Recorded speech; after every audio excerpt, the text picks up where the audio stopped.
I reffing the match? AVP? What the f am I saying? You're gonna have to deal with Matt now. I dream about the day I get to meet you.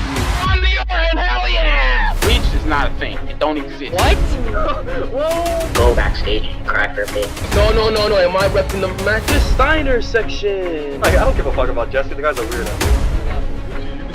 I'm not reffing the motherfucking match. I'm not gonna say nothing about it. Oh my god. Oh shit! Welcome to the Roblania Network.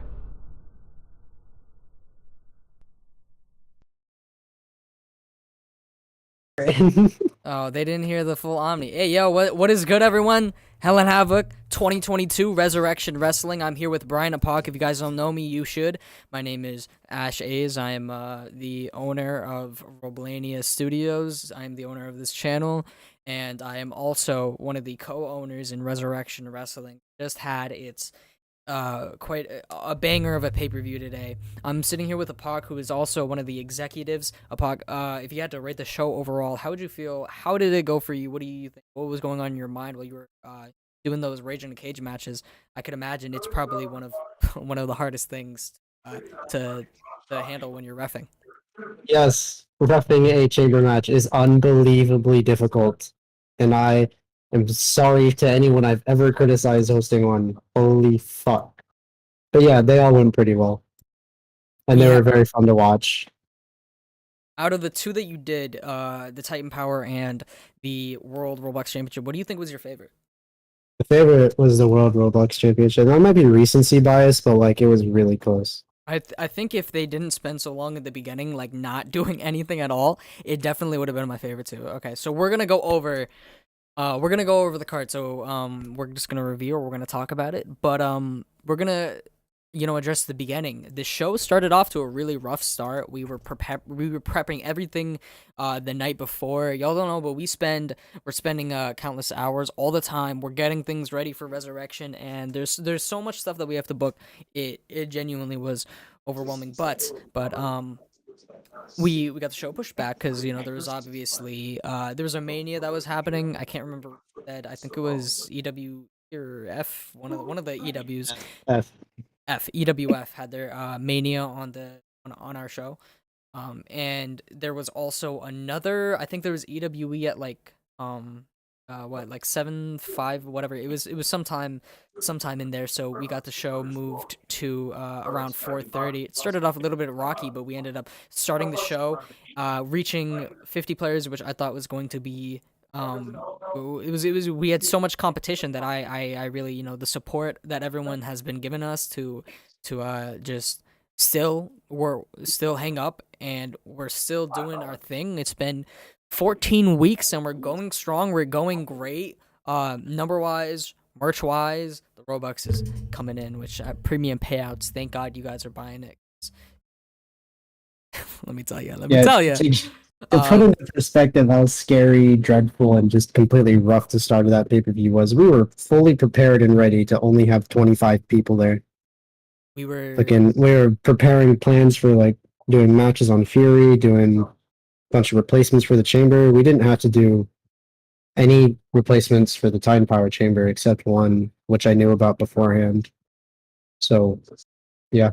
And there was some people that I want to give a shout out to, like Matt. There were some people who stayed from like 3 p.m. to the end of the show. I want to name out some names: Max Navarro, Noah Rhodes, Bert, Wide, Coco, Michael Darian, Game Osprey, Duck, Kaylee Apoth, Undernickel, Asher Simons, the GOAT on Twitter. We see everything that you do, the Ainley, Kid Kingston, Liv Morton, Lucian Jersey, and the list goes on because you guys gave us so much support. So we're going to go over the card. We're going to talk about it. We started off with the empty arena match. I know you said it was a really good match. How did it go? And yeah. Talk. So I hosted the empty arena match sometime last night. It was Ridge Dillon versus Wide Parker. And Ridge Dillon, it was for the last spot in the chamber that we hadn't decided yet. So we picked Ridge and Wide. They've been doing well. Ridge won, but it was really close. He started off, it was 2-0. Wide gets 2 falls in a row, almost reverse sweeps him. A few ties, and then Ridge wins 3-2. Very close match. So close, in fact, that I decided to put Wide in the Titan Power chamber for a replacement. And he didn't do too bad. You did not do too bad. After that, we started off the started off the main card with Kid Kingston. He went up against I'm blanking on her name. Do you remember her name?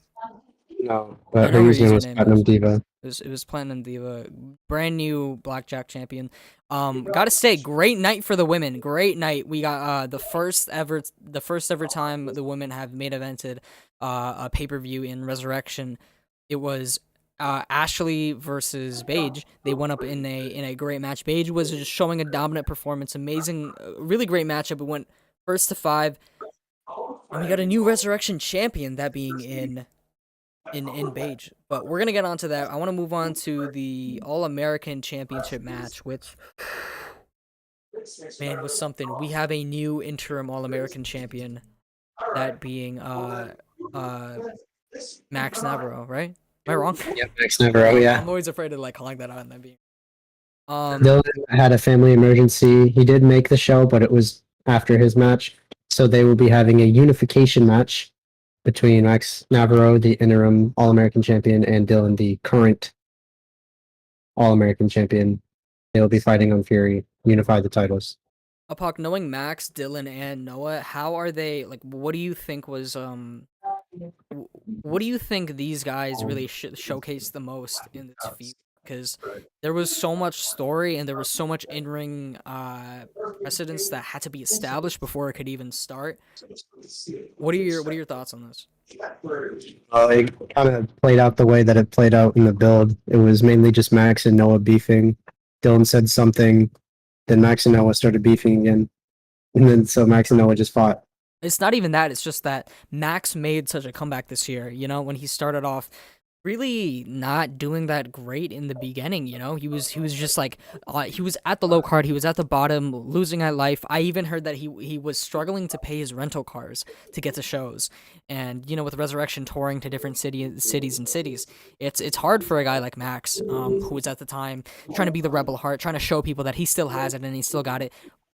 And that's where it had to stop, because I remember I got the call from Max Navarro, and Max called me. He said that, hey, I can't make it to the show. And I said, why? Why, Max? Why can't you make it to the show? He said, because I can't pay enough to get to the show. And that's where I called him. I looked him in the eyes and I said, Max, something needs to change. If you want to be at Resurrection, Hell and Havoc, if you want to be at Capital Combat, you need to make a change. And that's where I saw him glow. I started him to grow up. I saw him get away from the disgusting haircut he had. He got a clean shave. He got a clean suit. And when a man truly transforms himself the way Max did, the only thing that you can call him is absolute. But with that being said, I do want to talk about Noah. Noah, who was just an amazing standout during the show. And Apoc, who did you think was going to be winning? You know, when we found out that Dylan wouldn't be able to show due to circumstances that we couldn't control, who did you think was going to win in that interim championship match? I was pretty confident that Max was going to take the win. I do like Noah, and he did get that 4 title defenses. Very impressive feat. But Max Navarro is just a completely different beast now. Like, actually, I don't know. There were like some for people those who don't know, because cheating. if I may, there was not a lot of people at that Capital Combat main event. Obviously, so it was at the end of the night. Max Navarro you would think that in a match where JSJ, Max Navarro, and Caden Jersey were in a World Championship triple threat match, who do you think would get the most amount of falls? It was not JSJ, who, by the way, also is on an absolute roll, and no pun intended, absolute. But Max dominated that matchup. I believe he was 1 under Caden Jersey. He was this close to becoming the next World Roblox champion. So that really was something that shocked me. Okay, Yeah, so it was alarmingly close. I'll let you elaborate more on that. Yeah, that's basically what I was going to say. Max Navarro was like on the level of Caden Jersey at Capital Combat. I had no doubt in my mind that he was going to win. Did you, if Dylan wasn't there, if you had Max Navarro versus Dylan Nakamura versus Noah Rhodes, who do you think would have won that? It's hard to say. I mean, really the circumstances change. Maybe Max doesn't win because he gets teamed on sometimes, but I do think that Max, out of those 3, is the most talented individual. what I think really made Max shine in this matchup is that he wasn't in a multi-man match like he was in that Capital Combat match where it was sort of a thing where his progress was getting halted every second. Now, this Friday, we're going to be seeing Max Navarro take on Dylan Nakamura, which is going to be a matchup for the ages, not just because they both have banging entrance themes, but also these two, similar path, really. They started off in Resurrection, not really with a clear direction of where they were going. And now they're here, now they have a presence, now they know their place. And the two champions, they're going to need to manifest something in order to beat the other one. beat the other one. I almost don't see either of them losing. Who is your pick? Max barely. Max barely? You think so? Yep. I have to oppose here because I really do think, while I love Max, respect Max, and Max has made the comeback of the year, honestly, in more wrestling, I would have to say Dylan Nakamura has been on an unprecedented journey, really. If you think about it, the man started off as Dylan Punk, and while he was roaming around the mid card, he hasn't been at the level that he is right now, competing and being honestly one of the most consistent people in Resurrection. And I don't think has he lost yet? I don't even know. I don't think so. I know ever since he won the title, he has not lost a single match. No. Yeah. But if we're gonna go on the flip side of that with the Titan Power Championship, talk to me about that match and what went up into the Rage in a Cage. You had Rose Jersey taking on Early Z versus Michael Darien versus Felix Girl. Jordan Saber Jr. was not able to attend the match, and then there was Perk Angle, who I think goes by Bananas. He made it clear that Perk Angle. So yeah, that was the first ever time Resurrection did a Rage in the Cage match, which was something that we got to commend Tycoon for because it was one of the things that I know a lot of people loved in ACW. So, what was your, how did that, talk to me about how you decided who's going into the match, how's this going to work, and why we did Rage in a Cage? Well, to be honest, I did Rage in a Cage because I was told to. I do like the match type, though. It wound up being very, very cool. All the spots were qualified for, and the only issue that really arose in the match was that Michael Darien left in the middle of it. I don't know why. Mm-hmm. Like we still do not know why he disappeared into an oblivion, but if you guys do know, we're going to put up missing signs after this. I do want to say prayers to his family who might not know where he is.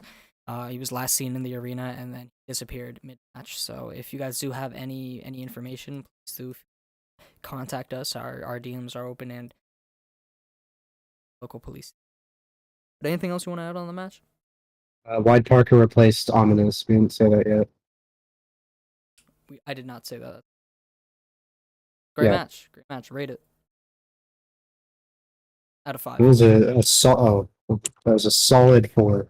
Solid 4. It didn't drag, really. I'm gonna give it a 4 out of 5. I think it's definitely better than the Resurrection Championship, the World Roblox Championship #1 contender match, because that one they would not fight. But we'll get to that.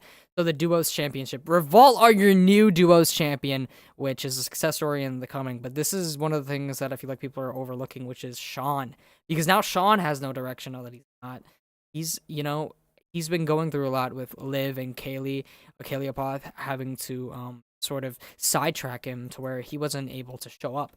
And yep. Yeah, where do you see Journalist Enterprises making a comeback after this? Because we had JSJ who maybe I think me personally, I think he's probably the best in-ring competitor in Journalist Enterprises, but that does not translate into a Duos Championship match. The teamwork, the chemistry, it wasn't there because, as you know, JSJ replaced us. Yeah, it was because he retired. So, Revolts, where do you see them going, and Journalist Enterprises, do you see them making a comeback? I absolutely see Journalist Enterprises making a comeback because now Rich has completely and entirely shifted his focus to the World Division, and Sean is going to come back and tag with Eli. And I do like Sean. He's very good. but that is a massive, massive difference. Ridge is arguably, actually, I'm just gonna say it. Ridge is my number one right now. I think Ridge is the best in the community. I You genuinely think do. Ridge Dillon is the best competitor in their community? Yeah.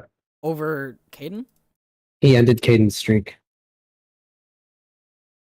This is interesting. and This is he interesting. has Okay. title wins over Matt. Matt also has title wins over him, but I genuinely think Ridge is number one now. And Sean also has beat Caden, ironically enough, but I just think that the difference there is very large.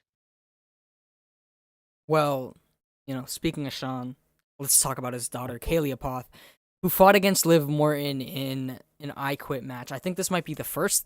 Correct me if I'm wrong, but I think this might be the first time there's been an I Quit match in pro wrestling. I've never seen an I Quit match. If you guys want to link me one, let me know. But I think this is. Okay, well then. First in Resurrection history, because these two went all out. They aired all their dirty laundry. They said all the words in the rule book, all the insults that you could think of. Tell me about how these two, because I know you were close with them. You were the one that delivered the information that their match would be for the Elite Contender Championship, which, by the way, we want to send our condolences to Michael Maverick, who is unfortunately retired. He had, MRIs came back, showed him that he can no longer compete. But aside from that, the Elite Contender Championship match was with Kaylee and Liv. Tell me about how that came about and how you decided to make the decision that these two really deserve this storyline-based championship. Well, the story, it really just does speak for itself, doesn't it? I mean, it was a fantastic story, fantastic conclusion. A regular first to 3 in the ring would not cut it. I thought of a steel cage. I said, man, that wouldn't cut it either. So an I Quit match came to mind, and they agreed. I Quit. That was the one. And you got to hand it to them because they ended up putting a performance that I don't think even some of the best pro wrestlers could even do. Orchestrating those spots, those moments, it's something that you don't really see in a lot of feds. You don't see them. It's something that's really hard to do with cleans.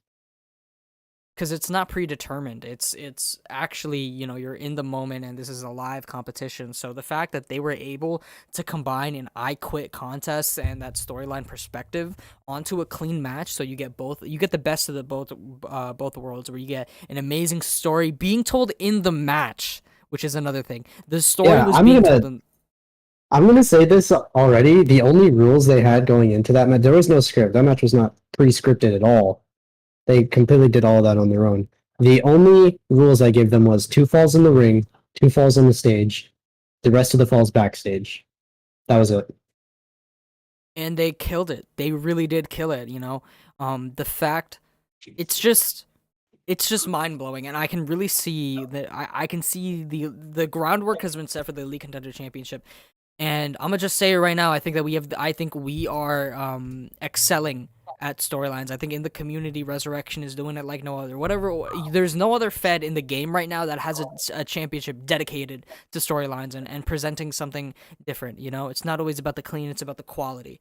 So, yeah, man, it's you gotta give props to Liv and Kaylee, who really orchestrated this entire 4-week feud, or I think it was 5-week.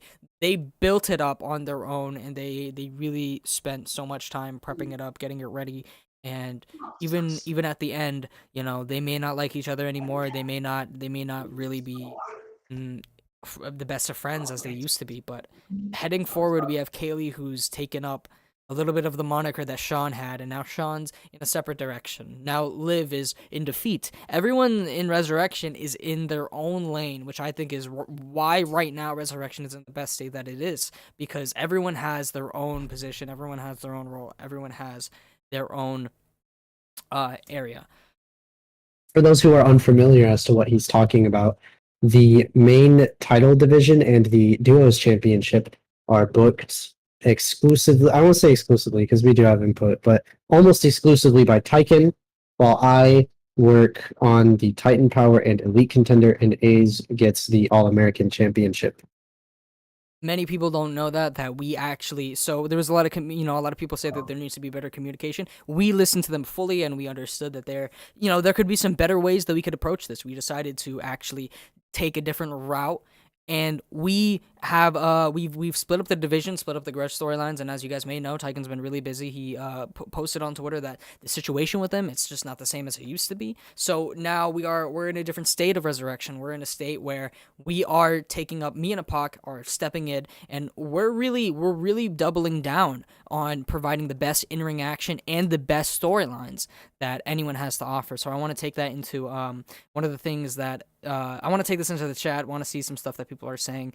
So Yeah, I was gonna say before we continue, I want to see what we got here about this false exposing. Who are you talking about?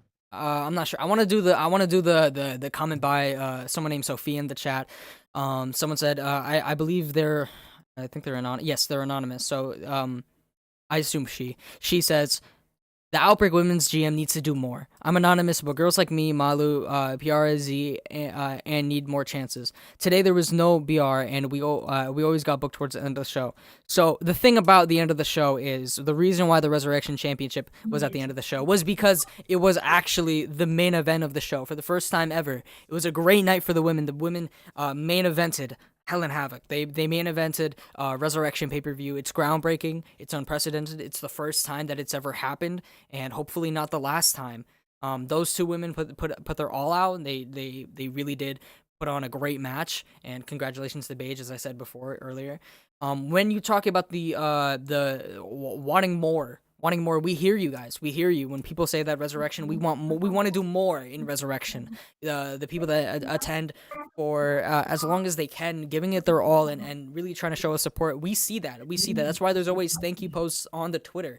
Thank you for 40, 50, 40 in the second hour, 65 for the whole show. We see that, and we are always working on different ways to incorporate people. One of the things is we started adding more randomizer matches. The Blackjack Championship specifically starts off the show so that maybe someone who is at the show and they come in during the first hour, well, they get teleported and they're in the match. That's why we have these championships. That's why we have these different ways. But at the same time, you guys got to understand that we are hosting every week on Friday for around 4 hours. It's really not an easy task being a Fed owner because it's so demanding. And we hear people when they say that, we want to do more. But there's only so many people that we can book. There's usually we'll be getting 50 people at a show. And booking 50 people, even writing that on paper is really a daunting task, because it's hard to get the pre-books, get the people in the show. But that's why we're here, and we're here for hours. Everyone that attends Resurrection gets booked at the end of the show. At the end of the day, everyone is booked, and that's something that some feds aren't even doing. But we're booking everyone, and we're working on ways to make in regard specifically to the women. We're working on different ways. There's been a shift in management. I do want to take the time to say that there was a lapse of misjudgment. I said a comment that clearly should have not been said to Mia. Mia took offense to that. It was supposed to be in a more whimsical tone, but it just didn't land that way, and I can totally understand that. I want to make this clear though. Nobody kicked her. Nobody kicked me out of the staff team. Nobody told her to leave. Nobody wanted her to leave. She left on her own, all in one night. Deleted all the servers. Did X, Y, and Z to make sure. I did apologize in DMs. I tried to be the bigger person, and I tried to resolve the situation. Try to be the best person that I can in this scenario. But sometimes when you're trying to be a nice person, sometimes when you're trying to be the bigger man, it's just I got blocked. So sometimes it just doesn't work out. And this is a different time in Resurrection history. We are changing the dynamic. We're changing the formula. We're changing the way. We're 14 weeks in. And when I tell you guys, me and Apak have been in call, and we're getting some ecstatic news from people that are noticing. They're noticing what we're doing, and we're getting this ecstatic news that they have the same passion as us. Apak, are you in your match? No. I want you to. He's had a very passionate rant there. Didn't want to interrupt you. Thank you. So yeah, on with your question, Sophia, I do want to say that we're working on getting more. We're working on getting more women booked on the show. We're working on ways to do men and women. We're trying to get them both on the show. We're trying to get more people on there, and more pre-books, more stuff. On the prior stuff for the Outbreak stuff, me and Apak have we have no involvement on Outbreak. We have not been in Outbreak. We do not participate in Outbreak. We are there supporting it 100%, and the people there, will definitely be seeing call-ups. We just saw one last week, with the women's division. One of the females on the women's division did get called up on the main roster, so it's working. Outbreak is definitely working. It's working to build new stars, and anyone who says otherwise should attend every Saturday. The cheap plug. So, Apak, tell me a little bit about this this change in management and how you feel this is going to be such a crazy and fun time. I don't want to immediately just cast out any blame, but there's definitely changes arriving for the better, at least when it comes to certain divisions, like we were talking about with Tyken. I don't want to instantly be like, oh, Tyken was booking this, so it wasn't that good, because it's not his fault. And, there's nothing really to be done. All me and Ace can do is just work with what we got, and we're going to be working hard. It's going to be really good. Is there anything specifically that you have in plan? Yes. It's I think I have an idea of who is going to be next up for Elite Contender, and I have a very good idea of what the World Division looks like right now. So, yeah, we got strong plans for both of those titles going forward. And even the Titan Power and duos, we have so many people who want to be involved, and it's really great. So I kind of went off on there. I want to look at the other stuff, which is Drimp Monkey saying that he wants to feel he asks, A's and others, how do you guys feel about false exposing? There's these two people that have been false exposing and making people look like they said stuff that they didn't say. I think that's what he's trying to say. And then he says, I'm determined to get the Blackjack title. Well, if you want to see the Blackjack title, if you want to get the Blackjack title, Fridays, 5:30 p.m. Eastern, that's when we're on. In regards to false exposing, there are always going to be people who will spread a narrative, but I think at the end of the day, you just got to be, they don't teach like journalism in class. They don't teach what's right and wrong. We live in an age where the internet is affecting everyone, not just you, and it's affecting every single person. So much stuff that can be said with just a click of a button. A narrative can be controlled with however you want it to be. This is my gripe with no name calling, because it's really everyone that needs to improve. Some like media companies, there's definitely bias. There's definitely false narratives being pushed, and I think that's one of the things Resurrection is trying to change. We're trying to put the most accurate information.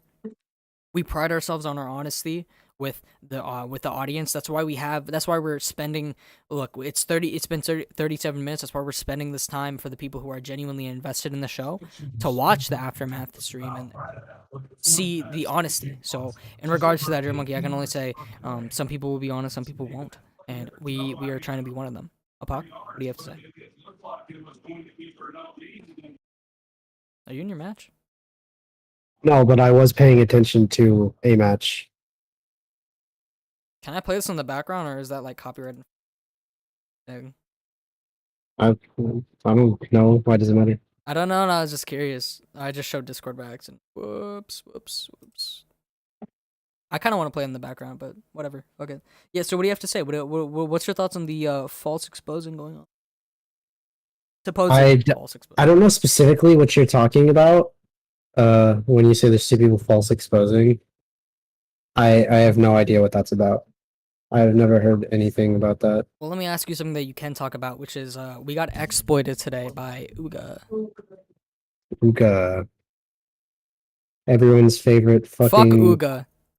Everyone's favorite fucking basement dwelling troll, Uga. And that's all the time we're gonna give to that.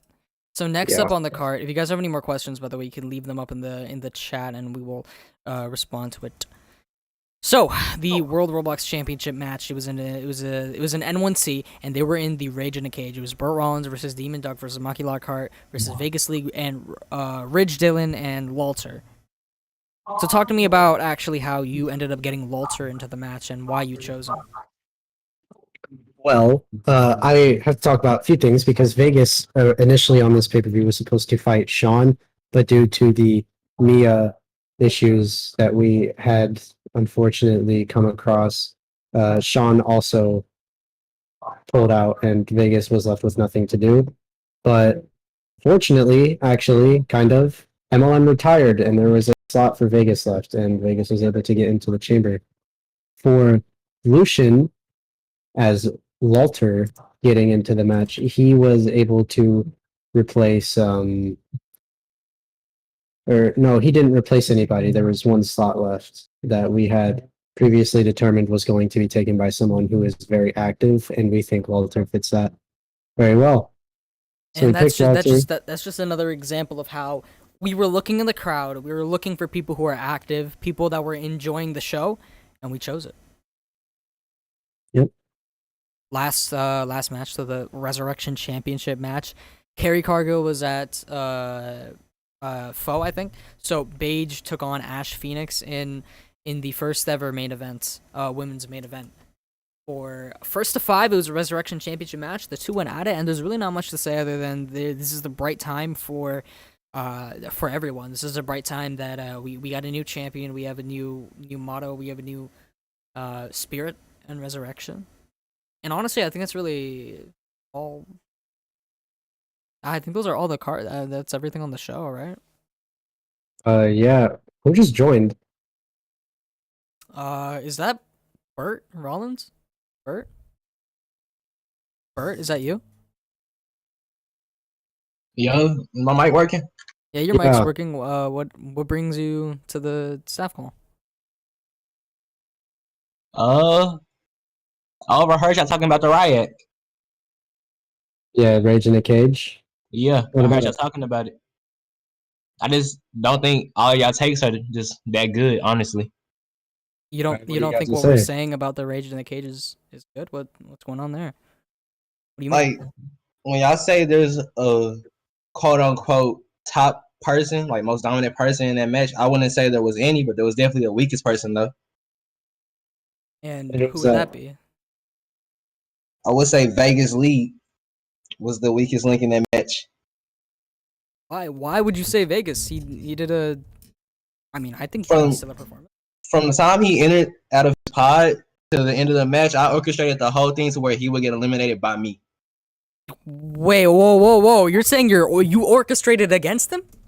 Yes. Okay.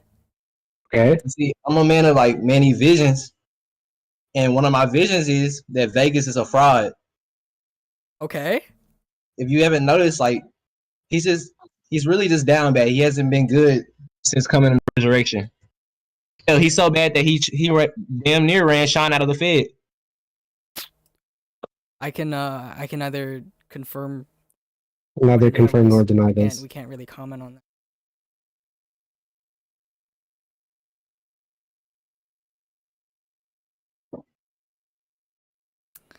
I think Burt Rollins has he stepped a little bit over the line there with that comment. Is there anything else you want to add? Nah, I just After you so need rudely- y'all to hear how stupid y'all sounded, giving Vegas false praises. Well, I happen to think Vegas is a stellar performer who I wouldn't say that. I mean, look, the stats speak for themselves.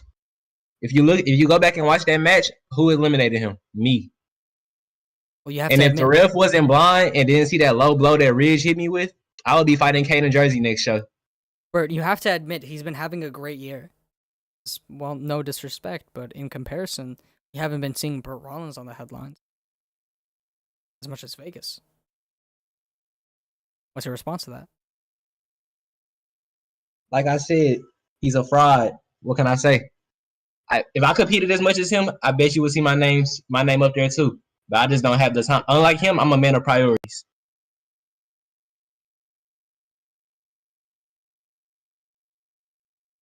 Anything else you want to add? Nah, I'm good. Well, guys, I think those words kind of summarized everything you need to know about what Bert is going to do this Friday, 5:30 p.m. Eastern, where we're gonna, you're watching the Aftermath stream. We're gonna have the Aftermath of this pay-per-view this Friday, 5:30 p.m. Eastern, where we're going to be seeing Revolt on what they're going to be doing with their Duos Championship. Kaylee just defeated Liv Morton, so now the line of competitors is going to be stacked up against her. Dylan Nakamura is coming back with a vengeance. He couldn't be here at this pay-per-view, but you can bet that he's going to be there Friday, 5:30 p.m. Eastern, when he takes on Max Navarro for the All-American Championship. And even more, Rose Jersey is... did he retain? Who the fuck won the Titan Power Championship? Rose Jersey retained. Okay, Rose, yeah, I keep... I don't know why, but whenever it comes to Titan Power, I keep forgetting what's going on. Rose Jersey is going to be there. He's going to be there live, and he's going to be wanting any one of the people in this stream or any one of the people who's ready to step up. Who's going to step up? Who wants to prove that they're the best in-ring competitor? And, of course, we're going to hear from Vegas League, and we're going to hear from Burt Rollins in the call right now. And with that being said, Rollins. Resurrection Championship again, Beige is going to be... The competitors are lined up. And you can bet that Caden Jersey versus Rosie Omega is... it's not done. So, yeah. It's not done. Thank you guys for coming up. You guys for watching. Remember, Fridays, 5:30 p.m. Eastern. Is there anything else in the chat that people... No. Someone's just complaining about... Sorry you lost your tag team N1C. The arena is too lucky for my NPC. Well, sorry. Yes, vouch. I have a 3060 full delagged the arena, and I have 90 frames. Is this Foe? Yeah, I thought. Foe was doing 2011 SmackDown? Yeah. Why? I thought they were doing, like, Ruthless Aggression stuff. I guess they're evolving every... they're evolving They every 5 did. years. They had, like, it was a really... I can't remember if it's still here, but, like, over here on the stage, they had that logo, like that... It was, like, that pyramid, you know what I'm talking about? Mm-hmm. That, yeah, that pyramid, and it had that logo. It's really old, and they still have like an old WWF style logo. Well, thank you guys for watching, and we really do appreciate you coming on to the Hell and Havoc Aftermath stream brought to you by Resurrection Wrestling. I've been Ash A's. No, I'm not Ash A's. I am AVP. Rest in peace, Ash A's, who previously Ash A's unfortunately passed away. Yeah, I'm sorry. I'm just used to saying his name because, of course, I do work for him. My name is AVP. But rest in peace, Ash A's. Oh, and we also forgot to mention Dale Theory's biological father will be revealed. It is one of the staff members. Who could it be? Could it be Tyken Daniels? Could it be... I don't know, but I genuinely hope it's not me. I would hope so, not. I would hope so. Because it's a funny time. A's is dead. Tyken is AWOL. Origin CA is Origin CA. So his father is either dead, gone, or dead, uncomfortably but not his really boss. dead. Uncomfortably his boss, yeah. So congratulations on your 2 matches, Drip Monkey. Thank you guys for watching. It's been AVP and Brian Apoc. We will see you guys Peace out. Friday, 5:30.